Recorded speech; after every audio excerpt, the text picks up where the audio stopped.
नमस्कार, आप देख रहे हैं सच्ची खबर न्यूज़ से। मैं हूं मोनी पांडे। अपने सच्ची खबर न्यूज़ की खास पेशकश खिलेगा कमल या दौड़ेगी साइकिल के सफ़र में आज आपसे रूबरू कराने जा रहे हैं जिला उपाध्यक्ष युवजन सभा समाजवादी धर्मेंद्र यादव जी, जो कि हमारे बीच मौजूद हैं। सबसे पहले सर, आपका बहुत बहुत धन्यवाद हमारे सच्ची खबर न्यूज़ चैनल पर। बहुत बहुत स्वागत है। हम आपसे ये सवाल जानना चाहेंगे कि आपको राजनीति में जुड़े कितना टाइम हो गया? पहले तो हम धन्यवाद देना चाहते हैं, आपने अपने चैनल पर बुलाया हमें। राजनीति में तो जब से शिक्षा लाइन में है, इंटर पास किए हैं तभी से हैं, लेकिन ज़्यादा सक्रियता जो है पीजी के बाद हुई है। जब ग्रेजुएशन कर लिए तो सक्रियता ज़्यादा हो गई। बाकी तो हम पंचायत चुनाव भी लड़े थे, जिला पंचायत का हार गए, लेकिन फिलहाल ठीक है। आपको राजनीति में आने के लिए कहाँ से प्रेरणा मिली?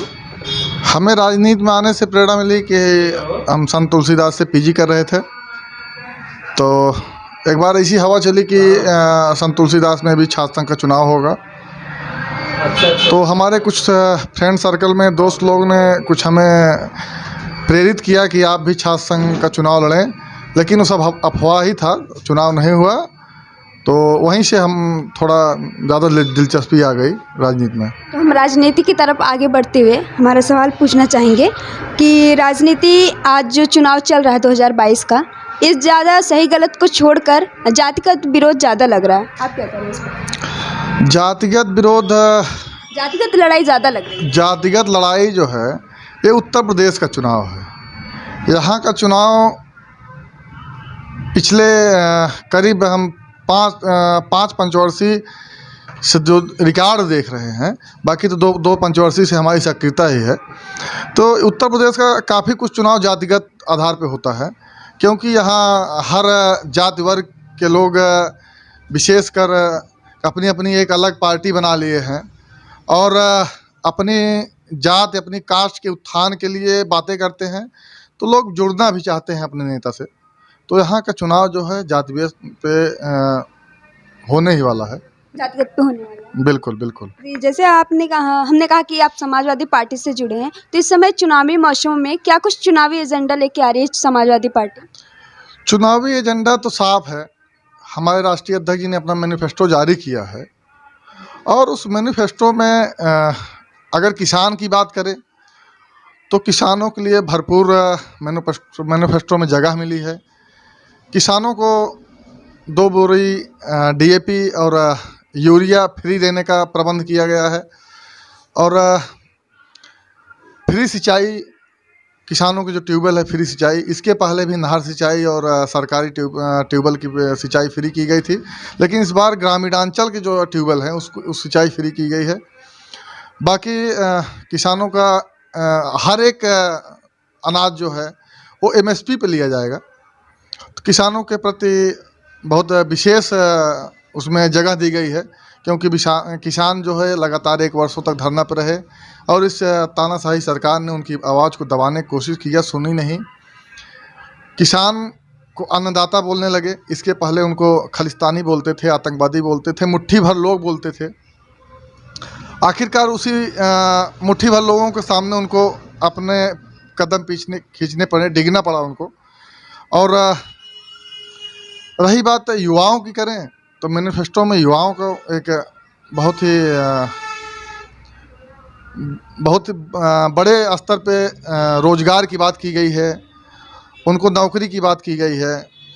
दौड़ने वालों बच्चों के लिए ऑफ़र है कि उनको पुलिस में भर्ती के लिए एक बम्पर भर्ती निकाली जाएगी। आर्मी के लिए भी प्रोत्साहित किया गया है। बाकी शिक्षा लाइन के लिए भी एक विशेष योजना लाई गई है। आईटी सेल के लिए विशेष योजना लाई गई है। महिलाओं की बात करें, महिला सुरक्षा की बात करें, तो समाजवादी पार्टी ही एक ऐसी पार्टी थी कि महिलाओं के लिए 10-90 योजना लाई थी। उस 10-90 योजना का क्रियान्वयन जो है इस सरकार ने सही तरीके से नहीं कर पाया। ये सरकार जब आई थी तो उस 10-90 की योजना को एकदम बुरी तरह से ख़राब कर दिया है। महिलाओं की सुरक्षा जो है, महिलाओं को विशेष ध्यान देने के लिए पिछली सरकार जब थी, राष्ट्रीय अध्यक्ष जी हमारे मुख्यमंत्री हुआ करते थे, तो 108 योजना लाए थे, जिसमें प्रेग्नेंट महिलाओं के लिए उनके घर से एम्बुलेंस जाती थी लेके, फिर हॉस्पिटल ले जाती थी, प्रेगनेंसी के बाद उनको घर पहुंचाती थी। तो हर बिंदु पे ध्यान दिया गया है मैनिफेस्टो में। और जनता को उम्मीद भी है कि समाजवादी जो है जुमला नहीं करती है, जो अपना घोषणा पत्र लागू करती है उस पर विशेष काम भी करती है। अपने इस पर ये पूछो, मतलब बीजेपी के कार्यकर्ता या नेता ये कहते हैं कि सबसे ज्यादा महिलाएं हमारे राज्य में सुरक्षित वही नहीं करने हैं। जा रहे थे। आपने अभी महिला सुरक्षा का मुद्दा उठाया कि समाजवादी पार्टी महिला सुरक्षा पर ज़्यादा जोर देगी, लेकिन इस समय भारतीय जनता पार्टी ये दावा कर रही है कि हमारे समय में जितनी महिलाएं सुरक्षित हैं वो रात को 12 बजे भी स्कूटी से अकेले जा सकती हैं बिना डरे हुए। इस पर आप क्या कह रहे हैं? महिला सुरक्षित कैसे हो सकती हैं, ये तो बीजेपी सरकार के बताने की ज़रूरत नहीं है, क्योंकि इस 5 साल में महिलाओं के ऊपर लाठीचार्ज किया गया। महिला सुरक्षित खुद से सरकार से नहीं सुरक्षित हैं कि उनके ऊपर लाठीचार्ज किया जाता है। उनका पंचायत चुनाव में आप देखे होंगे, ब्लॉक प्रमुखी के आवेदन करते समय उनकी साड़ी खींच ली जा रही है। जिला अध्यक्ष के चुनाव में साड़ी खींच ली जा रही है, उनको अगवा कर लिया जा रहा है। महिलाओं के साथ दुर्व्यवहार किया गया। और उन्नाव का रेप कांड आप देख सकती हैं कि एक दलित युवती का रेप कर दिया, उसके बाद जो है उसके अस्थि को फिर उनके परिवार को नहीं दिया जा रहा है, जबरदस्ती जला दिया जा रहा है। काफ़ी रेप की घटनाएं हुई हैं, काफ़ी एसिड अटैक हुआ है। कुछ तो ऐसे मुद्दे हैं जो आम जनता तक, आम जनमानस तक नहीं पहुंच पाया है, क्योंकि ये आपको बुरा ना लगे तो ये मीडिया जो है बिकाऊ मीडिया हो चुकी है, और जो सरकार चाहती है वही दिखाते हैं। ऐसी कुछ न्यूज़ ना आए मीडिया में कि जो सरकार की छवि धूमिल हो। काफ़ी कांड ऐसे दबा दिए गए। बाकी ये आपका 10 मार्च को जब रिजल्ट आएगा तो खुद आप देखेंगे कि महिलाएं सुरक्षित थीं या फिर अपने आप को असहज महसूस कर रही थी। वोट किस तरफ गया है आप बिल्कुल समझ जाएंगे। आपने कहा गोदी मीडिया है, तो अभी तो हम आपके बीच मौजूद है, आप हमें किस नाम से जाने? नहीं, अब तो जैसे जब से आचार संहिता लग गई है, तो मुख्य धारा जो है, बड़े बड़े चैनल जो हैं, बिकाऊ तो बड़े लोग होते हैं ना, छोटे लोग कहाँ बिकाऊ होते हैं। अब बाकी जो है आचार संहिता लग गई, कुछ मीडिया फेवर में आ गई है। और बाकी अभी पहले फेज का चुनाव हुआ है, उसका परिणाम जनता जब ज़मीन पे देख रही है कि नहीं, सरकार जो है इस सरकार के एंटी में वोट पड़ रहा है। अभी दूसरा फेज़, तीसरा फेज़ जब वोट पड़ेगा ना, चौथे फेज़ के बाद फिर मीडिया भी इधर बोलने लगेगी, जब लगेगा उनको नहीं सरकार जो है समाजवादी बनने जा रही है। अपराध कानून व्यवस्था को लेके बीजेपी सरकार हमेशा समाजवादी पार्टी को घेरती आई है, इसके बारे में आप क्या कहेंगे? कानून व्यवस्था के लिए बीजेपी सरकार घेरते इसलिए आई है कि कानून में हर जगह फेल है वो। और वो तो समाजवादी पार्टी को घेर रही है। समाजवादी पार्टी को क्या घेरेंगे? समाजवादी पार्टी जो है एक निचले तबके की राजनीति करती है, और उनको घेरने से क्या, तो विपक्ष में तो घेर ही रहते। लेकिन समाजवादी पार्टी जो 100 नंबर योजना दिया था, वो 100 नंबर योजना इसके पहले हम लोग देखते थे ग्रामीणांचल पे जब विवाद हुआ करता था, कहीं मेड़ का विवाद हुआ, कहीं ज़बरदस्ती कब्जा करने का विवाद हुआ। जैसे ग्रामीण गाँव अंचल में होता है ना कि घर बनाने के लिए ज़बरदस्ती करने लगते हैं, तो जिसके साथ अन्याय होता है वो चौकी थाने जाते हैं, तो उनकी बातें नहीं सुनी जाती थी।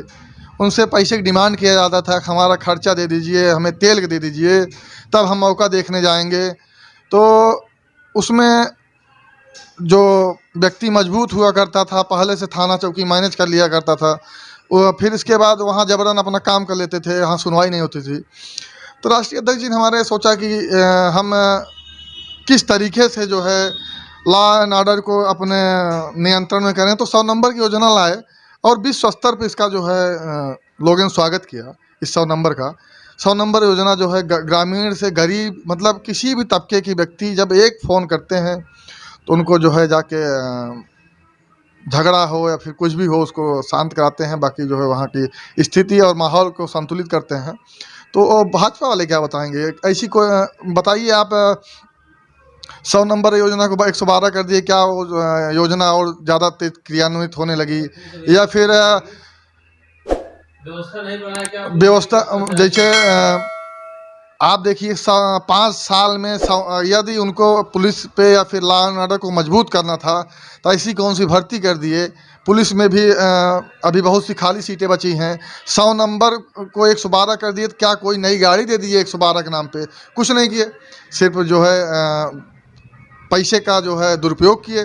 पता नहीं कितने करोड़ का टेंडर हुआ था 100 को 112 करने के लिए। गाड़ी पे स्टिकर लगा, पूरा जो है मीडिया से लेके रोड पे 112 का प्रचार हुआ। और अब भी फ़ोन, कुछ दिन तो ऐसा तक लोग समझ ही नहीं पा रहे थे कि 112 पे फ़ोन लगाएं, 100 फ़ोन लगाएं। तो सब बीजेपी है, जुमला फेंकती है, हमेशा जुमला फेंकेगी। लेकिन समाजवाद का हमेशा इतिहास रहा है कि जो भी बीएसपी का कार्य रहा, सबसे पहले समाजवादी पार्टी ने उस पर ही रोक लगाई। लेकिन जब से भारतीय जनता पार्टी आई, समाजवादी पार्टी के कार्य को रोका नहीं बल्कि उसके नाम को बदला है। इस पर क्या तकलीफ हो रही है? आपको जानकारी नहीं होगी, अभी यहीं आपके ज़िले सुल्तानपुर ज़िले में 100 बेड का हॉस्पिटल जयसिंहपुर बना है। और वहाँ के तत्कालीन विधायक माननीय अरुण वर्मा जी थे, और 100 बेड का हॉस्पिटल बना तैयार हुआ था। ये सरकार आई तो आप वहाँ जाके देखिएगा कि वहाँ सब झाल झक्खड़ हो गए हैं, बिल्डिंग की पेंटिंग उड़ गई है, और आज तक उसमें डॉक्टर मुहैया नहीं हो पाए हैं। और बात करें तो अयोध्या की बात करें, अयोध्या में जो है हॉस्पिटल जो समाजवादी पार्टी थी, अयोध्या में जो है पीजीआई दिया था, तो वहाँ हम अभी जल्दी में गए थे, 3 दिन पहले गए थे। करीब वहाँ कितनी एम्बुलेंसें वहीं से सड़ रही हैं, उस हॉस्पिटल का क्रियान्वयन नहीं हुआ, चालू नहीं किया गया। तो सब बीजेपी है, सब ऐसे झूठ बोलती है। अब कई ऐसे मुद्दे हैं, कई बता रहे हैं कि आपको बताएं, अब यहाँ जौनपुर की बात ले लीजिए। जौनपुर जो पीजीआई एम्स आया है, पूर्वांचल के जस्ट बगल वीर बहादुर सिंह यूनिवर्सिटी है, उसी जस्ट बगल में है। तो 4 साल तक काम उसका बंद था। अभी उस कबाड़ जैसी स्थिति में मोदी जी ने उसका जो है उद्घाटन कर दिया। अभी काम जो है 60% काम हुआ है। तो नियमता तो काम लगभग 99% हो जाना चाहिए उद्घाटन के पहले, लेकिन ये सरकार ज़बरदस्ती उद्घाटन कर रही है। उसका भी काम रोक दिया गया था। आप भी चले जाइए, समाजवादी में जितना काम हुआ था उतना ही काम हुआ है। अभी भी उद्घाटन के बाद भी हॉस्पिटल चालू नहीं हुआ है। अपने रोजगार को दूसरा मुद्दा बताया कि सबसे बड़ा मुद्दा रोजगार रहेगा, और भारतीय जनता पार्टी एक तरफ रोजगार को लेकर समाजवादी पार्टी को घेर रही कि जितने भी रोजगार देती थी सब में बहुत ही धोखेधड़ी से दिए जाते थे, लोगों को गुमराह किया जाता था, पैसा लेके दिया जाता था। इस पर आप क्या कहेंगे? रोजगार की बात करेंगे तो रोजगार में सरकार तो मीलों दूर है समाजवादी पार्टी से। हाँ, एक चीज़ में आगे है, उन्होंने रोजगार दिया है, ग्रामीण में किसानों को रोजगार दिया है। जैसे 4 महीने में 2000 रुपया देते हैं, 500 रुपया महीना पेमेंट देते हैं। किस लिए? कि अपनी खेती बचाने के लिए 500 रुपया महीना देते हैं। किसान जिसके बच्चे बेरोजगार घूम रहे थे उनको रोजगार दे दिए कि आप रात में 6 बजे से 12 बजे तक एक दूसरा भाई अपनी खेत की रखवाली करता है, 12 बजे के बाद सुबह तक दूसरा भाई रखवाली करता है, दिन में दूसरा कोई रखवाली करता है। उनके लाल और काले पीले सफ़ेद सांड जो हैं, यही उनका रोजगार है जी। और दूसरा सवाल रहेगा हमारा, इस बार का अपर्णा सिंह यादव छोटी बहू बीजेपी ज्वाइन कर ली। बीजेपी वाले बहुत खुश है कि छोटी बहू को तो हम उठा लाएं। आप क्या कहेंगे इस पर? क्या नुकसान होने वाला समाजवादी? आपको बताना चाहेंगे कि पहली बार ऐसा हुआ है कि किसी के जाने से दोनों पार्टी में खुशियाँ आई हैं। उनके जाने से समाजवादी भी पार्टी खुश है, उनको वहाँ जाने से भाजपा भी खुश है। खुशी का रीज़न है कि उनके जाने से सिंगल वोट गया है, और एक खुशी के कारण समाजवादी पार्टी की है कि समाजवादी पार्टी की विचारधारा का विस्तार हो रहा है।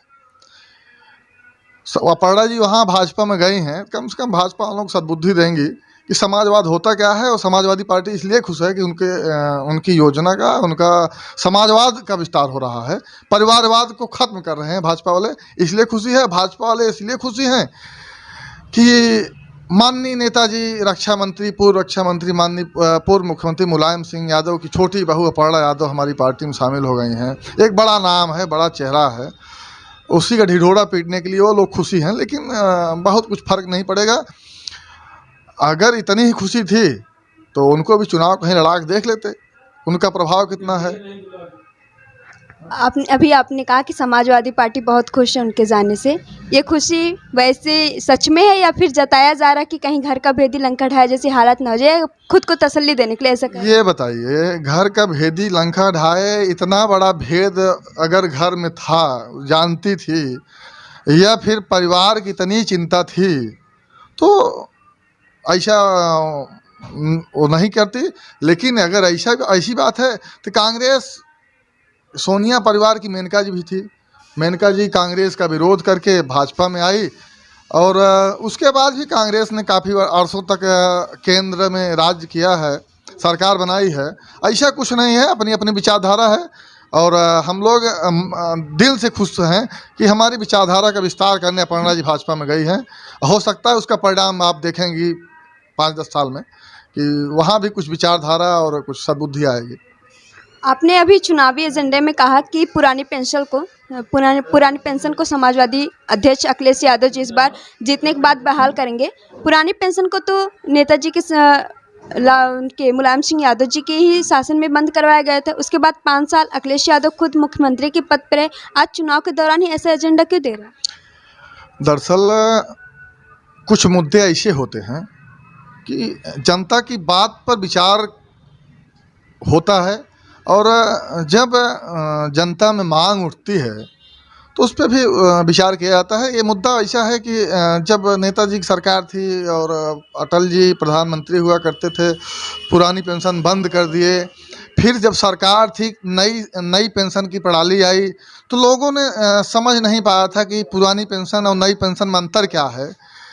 तो जब उनको समझ में आया कि नहीं, पुरानी पेंशन बेहतर थी, नई पेंशन शेयर मार्केट पे लागू होती है। आपका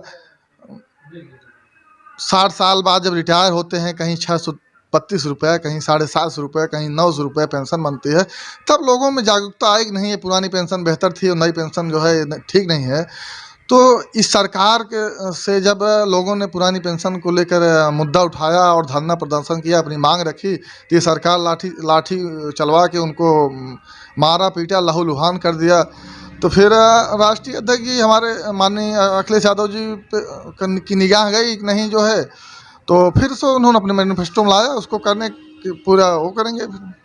समाजवादी पार्टी एक मुद्दे को लेकर भारतीय जनता पार्टी को घेर रही है कि ये सरकार केवल नाम बदलने का काम कर रही है। नाम बदलने से समाजवादी पार्टी को क्या नुकसान हो रहा है? और जबकि 2012 के एक आरटीआई की आप रिपोर्ट देखेंगे, उसमें 11 जिलों के नाम बदले गए, जिसमें से 9 जिलों का नाम खुद अखिलेश यादव ने बदला था। क्या नुकसान हो रहा है? नाम बदलने की बात है तो सब जानते हैं कि भाजपा सिर्फ नाम बदलने का काम कर रही है।